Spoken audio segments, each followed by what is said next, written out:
नमस्कार शेतकरी बांधवांनो, आज आपण आलेलो आहे नेवासा तालुक्यामध्ये. आपलं काय गावाचं नाव नेवासा तालुक्यात पुढे काय नेवासा तालुका राणा बाणशिवर. बरं, बाणशिवरात या ठिकाणी आपण आलेलो आहे.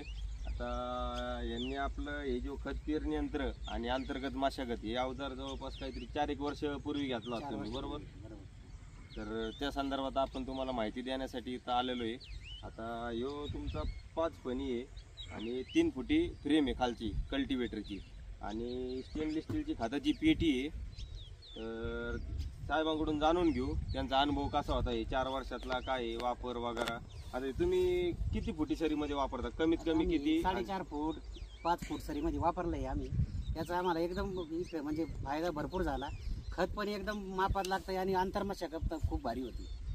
याचा आम्हाला फायदा म्हणजे खूपच फायदा झाला याच्यावर. आता याच्यात असं आपण काय केलेलं आहे की शेतकरी बांधवांना एक त्रास यायची त्यांना 2 टाईपचे खतं पेरायचे म्हणले तर ते सोबत मिक्स केले की लगेच पाणी सुटत आहे. हो बरोबर आहे पाणी. आता ते अडचणी आपल्या या पेटीत नाहीये. तुम्ही एक खत एका कप्प्यात दुसरं खत दुसऱ्या कप्प्यात टाकून 2 खतं एक सोबत पेरू शकता बिना मिक्सिंग केल्या. ज्यावेळेस ते जमिनीवर पडतं त्यावेळेस तिथं बरोबर मिक्स होऊन जातं ते.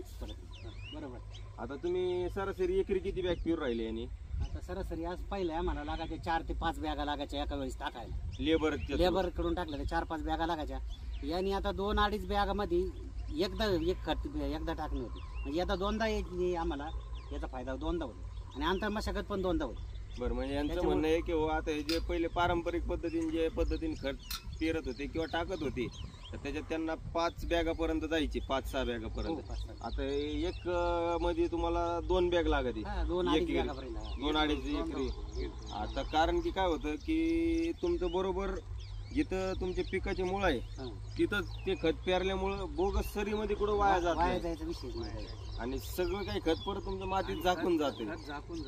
आणि आता यांचं जसं म्हणणं आहे की आता एवढं एक सोबत खतचं डोस देऊन खताची नुकसान करण्याऐवजी हे 2दा सोडते, म्हणजे 2दा मशागत होती आणि 2दा वेगवेगळ्या टायमाला खतं भेटून जाते पिकांना. त्याच्यामुळे डबल फायदा होतो याचा. बरं, आता यांचं जसं की तुम्ही बघू शकता हे कुबाटोचा 21 HP आहे. आता हे जो अवजार आहे हे आपलं सरासरी अंतर्गत मशागत करतं जे कोणतं ट्रॅक्टर चालन अंतर्गत मशागतला त्या ट्रॅक्टरला हे चालण्यासारखं अवजार आहे. आता याच्यात आपण 2 फणं तुमचे पेरणीचे दिलेले आणि 3 फणं तुमचे बदक पंजी. आता याच्यात तुम्हाला दाखवतो चालून.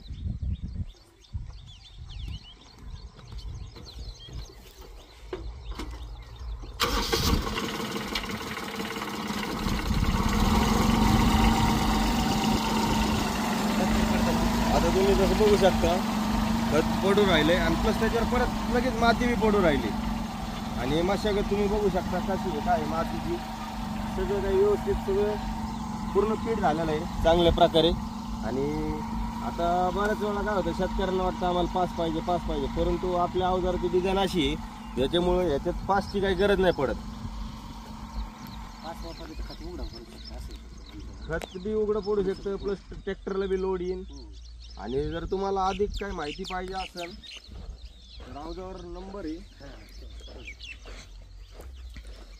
जसं तुम्ही हे बघू शकता ही मशागत काय पद्धतीने झालेली आणि काय क्वालिटी.